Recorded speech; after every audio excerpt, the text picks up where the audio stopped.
Virat Kohli test cricket నుండి retirement ప్రకటించేశారు. ఆయన fittest cricketer in the world అని పేరున్న he had few injuries. Virat Kohli, one of the fittest cricketer and చెప్పుకోవచ్చు in the recent times. So the reason behind his fitness is his dedication and his diet. So dedication towards fitness.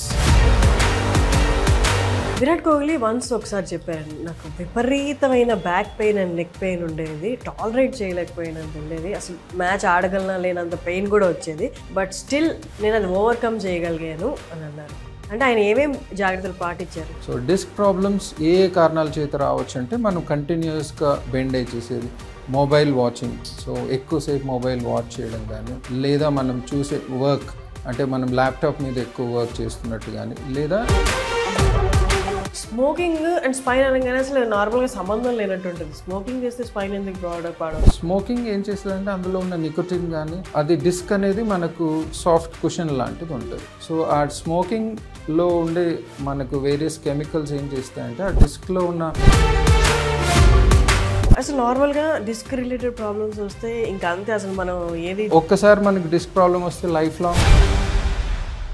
Virat Kohli test cricket నుండి retirement ప్రకటించేశారు. ఇది చాలా మందికి బాధ కలిగించింది. ఒక్కసారి ఆయన journey చూసుకుంటే రిటైర్మెంట్ ఎందుకు ప్రకటించారో మనకు రీజన్ తెలియకపోయినా, ఆయన fittest cricketer in the world అని పేరున్న he had few injuries, neck related injuries మెయిన్గా చాలా వరకు ఆయన బయటకు వచ్చి చెప్పడం జరిగింది. దానికి ఎలాంటి జాగ్రత్తలు తీసుకున్నారు, ఎలాంటి ఫుడ్ చేంజెస్ చేసుకున్నారు, దానివల్ల ఎంత మార్పు వచ్చిందో చెప్పారనమాట. ఒక్కసారి ఆయన జర్నీతో పాటు ఆయన ఇంజరీస్ నుండి ఎలా బయటపడ్డారో మనం మాట్లాడదాం, డిస్కస్ చేద్దాం. ఇవాళ మనతో ఉన్నారు డాక్టర్ సురేష్ బాబు గారు, senior consultant and orthopaedic surgeon from Viva ortho and neuro care, Kondapur. నమస్తే సార్. నమస్తే. సో మనం మాట్లాడుకోవడమే ఒక క్రికెట్ ప్రేమికులకి బాధపట్టే మాటతోటి మాట్లాడుకుంటున్నాము. విరాట్ కోహ్లీ టెస్ట్ క్రికెట్ నుండి రిటైర్మెంట్ ప్రకటించేశారు.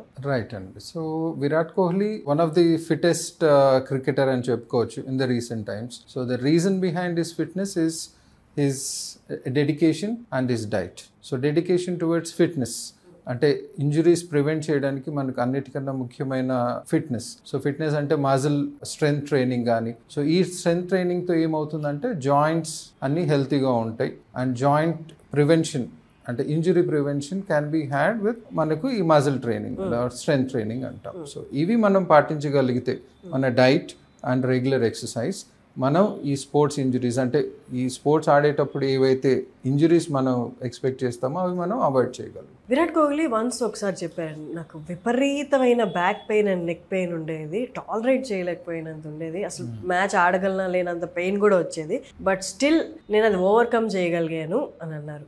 అంటే ఆయన ఏమేం జాగ్రత్తలు పాటించారు? రైట్. సో జనరల్గా మనకు స్పోర్ట్స్ ఇంజరీస్ కానీ ఆర్ లేదా మన రెగ్యులర్ వర్క్ అంటే కూర్చొని సెడెంటరీ లైఫ్ ఉన్న వాళ్ళలో, కూర్చొని వర్క్ చేసే వాళ్ళల్లో disc problems are very common. So disc problems ఏ కారణాల చేత రావచ్చు అంటే మనం కంటిన్యూస్గా బెండ్ అయి చేసేది, మొబైల్ వాచింగ్, సో ఎక్కువసేపు మొబైల్ వాచ్ చేయడం కానీ, లేదా మనం చూసే వర్క్ అంటే మనం ల్యాప్టాప్ మీద ఎక్కువ వర్క్ చేస్తున్నట్టు కానీ, లేదా ఎనీ కైండ్ ఆఫ్ స్పోర్ట్స్ అంటే వెయిట్స్ లిఫ్ట్ చేయడం కానీ, లేదా థ్రోయింగ్ కానీ, ఈ యాక్టివిటీస్ వల్ల మనకు మెడలోని డిస్క్స్ అనేవి అరగడం అనేది మొదలవుతాయి. సో అవి మనం ఎలా ప్రివెంట్ చేసుకోవాలి అంటే వెయిట్స్ ప్రాపర్ ట్రైనింగ్ తీసుకొని లిఫ్ట్ చేయడం కానీ, లేదా మనం కంటిన్యూస్ మొబైల్ వాచ్ చేయడం, బెండ్ చేసి చేయడం, జాగ్రత్తలు పాటించాలి.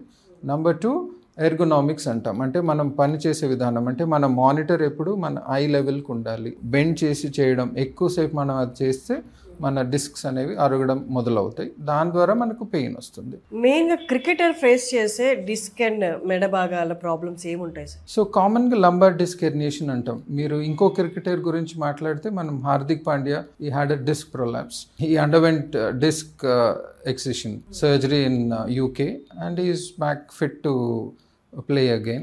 అసలు నార్మల్గా డిస్క్ రిలేటెడ్ ప్రాబ్లమ్స్ వస్తే ఇంకా అంతే, అసలు మనం ఏది లేదు, అది కేవలం అపోహ మాత్రమే. సో డిస్క్ ప్రాబ్లమ్స్ ఉన్నా కూడా మనం దాన్ని కంప్లీట్గా అన్ని విధాల అది మెడికేషన్స్ అవ్వచ్చు లేదా సర్జికల్ ఇంటర్వెన్షన్స్ అవ్వచ్చు. అంటే ఫస్ట్ కారణం ఏంటి అనేది తెలుసుకోవాలి. వాటికి మనం ఎక్స్రే కానీ MRI కానీ ఈ ఇన్వెస్టిగేషన్స్ చేసి ఏంటి కారణం అనేది మనం తెలుసుకుంటాం. తెలుసుకున్నాక మనం దానికి ఎలాంటి ట్రీట్మెంట్ ఇస్తే బెటర్ అవుతారు, అది మన మెడికేషన్స్, ఎక్సర్సైజ్ అవ్వచ్చు, ఫిజియోథెరపీ అవ్వచ్చు, లేదా కొన్ని సందర్భాల్లో సర్జరీస్. సో ఈ అన్ని విధాలు మనం ఏది మనకు సూట్ అవుతుందో అది మనం నిర్ధారణకు వచ్చి అది మనం ట్రీట్ చేయగలిగితే కంప్లీట్గా అందులోంచి రిలీఫ్ అవుతారు. సో ఒక్కసారి మనకి డిస్క్ ప్రాబ్లం వస్తే లైఫ్ లాంగ్ మనం బాధపడాల్సిన అవసరం అయితే లేదు. అంటే ఇప్పుడు నార్మలీ డిస్క్ రిలేటెడ్ ప్రాబ్లమ్స్ వస్తే కొన్ని సర్జరీ దాకా తీసుకెళ్లేవి కొన్ని ఉంటాయి, కొన్ని సర్జరీ అవసరం లేనివి ఉంటాయి. బట్ స్టిల్ సర్జరీ అవసరం లేకుండా మిగతావి పాటిస్తున్నా కొద్దిపాటి అయితే బాధ ఉంటుంది రిజాల్వ్ అయ్యేదాకా. సో ఈ పీరియడ్లో వాళ్ళు తీసుకోవాల్సిన జాగ్రత్తలు అండ్ ఈ సెకండ్ సినారియో నేనైతే చెప్పానో దానికి ఏమేమి మార్గాలు ఉన్నాయి తగ్గించుకోవడానికి? రైట్, తగ్గించుకోవడానికి అన్నిటికన్నా ముఖ్యం మన వెయిట్, బాడీ వెయిట్. ఒక ఉదాహరణ విరాట్ కోహ్లీనే తీసుకోండి లేదా హార్దిక్ పాండ్యా తీసుకోండి, they are all slim and trim. So అందుకే they could overcome whatever the problems they faced. అంటే మనకు మెడ డిస్క్ కానివ్వండి లేదా నడుము డిస్క్ కానివ్వండి, అందులో నుంచి వాళ్ళు బయటపడగలిగారు. ఎందుకంటే వాళ్ళు they had there control on body weight, strength training. అది నంబర్ 1 బేసిక్. నంబర్ 2 మనం కంటిన్యూస్గా కూర్చొని వర్క్ చేయడం. సో బ్రేక్ లేకుండా కొంతమంది 6 గంటలు 7 గంటలు కంటిన్యూస్గా కూర్చొని చేస్తుంటారు. అలాంటివి మనం అవాయిడ్ చేయాలి. రైట్ పద్ధతి అంటే ఎవ్రీ 2 అవర్స్ అట్లీస్ట్ 2 అవర్స్కి మనం బ్రేక్ తీసుకోవడం. సో దాని నడుముని కాన్స్టెంట్గా స్ట్రెయిన్ కాకుండా చూసుకోవడం, ఇవి జాగ్రత్తలు. మూడోది స్మోకింగ్ అలవాటు ఎవరికన్నా ఉంటే అది మానేయడం బెటర్. ఎందుకంటే స్మోకింగ్ వల్ల డిస్క్స్ అనేవి డీజనరేట్ అవుతాయి.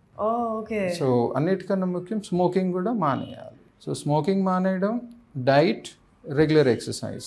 సో ఇవి మనకు తీసుకోవాల్సిన జాగ్రత్తలు. స్మోకింగ్ అండ్ స్పైన్ అనగానే అసలు నార్మల్గా సంబంధం లేనట్టు ఉంటుంది. స్మోకింగ్ చేస్తే స్పైన్ ఎందుకు పాడవు? కరెక్ట్. సో స్మోకింగ్ ఏం చేస్తుందంటే అందులో ఉన్న నికోటిన్ కానీ అది డిస్క్ అనేది మనకు సాఫ్ట్ కుషన్ లాంటిది ఉంటుంది.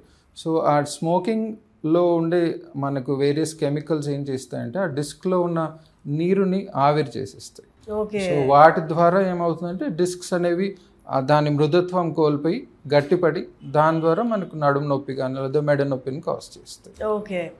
అండ్ ఇంకొకటి, విరాట్ కోహ్లీ అప్పుడు పెయిన్తో బాధపడుతున్నప్పుడు చెప్పింది ఏంటి అంటే, నేను నాన్ వెజ్ కంప్లీట్గా మానేశాను, దానివల్ల గ్రేట్ చేంజ్ వచ్చింది, క్యూరింగ్ అనేది ఫాస్ట్ అయింది అన్నారు. నాన్ వెజ్కి డిస్క్కి సంబంధం ఏంటి? సో అది ఎలా పనిచేస్తుందంటే, ఇప్పుడు మనకు లాట్స్ ఆఫ్ వెజిటేబుల్స్ కానీ లేదా ఫ్రూట్స్ కానీ వాటిల్లో న్యాచురల్ యాంటీ ఆక్సిడెంట్స్ అనేవి ఉంటాయి.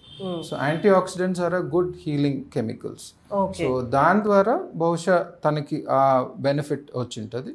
సో అలా అందుకే మనం ఎప్పుడైనా చెప్తాం సరిపాలల్లో అంటే మనకు కార్బోహైడ్రేట్స్, ప్రోటీన్స్ అండ్ ఎసెన్షియల్ అన్ని ఫైబర్ అనేవి సరిపాలల్లో తీసుకొని మనకు సరిపడ అంటే యాంటీ ఇన్ఫ్లమేటరీ అంటాం. అంటే మనకు ఒంట్లో ఇన్ఫ్లమేషనే కారణం.